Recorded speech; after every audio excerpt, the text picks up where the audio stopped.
2 personnes testées positives au coronavirus sont décédées en Italie.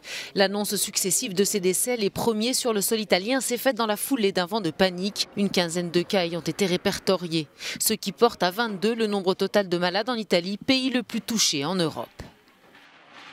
En déplacement à Bruxelles, le Premier ministre italien s'est voulu rassurant, soulignant que l'Italie appliquait un très haut niveau de protection. Le ministère de la Santé a mis en place de nouvelles règles qui prévoient la mise en quarantaine et l'isolement obligatoire de tous ceux qui étaient en contact avec les personnes qui ont été confirmées positives, a dit Giuseppe Conte. La crainte saisit un peu plus l'Europe, aussi parce que l'Organisation mondiale de la santé s'inquiète de la difficulté à contenir l'expansion de l'épidémie.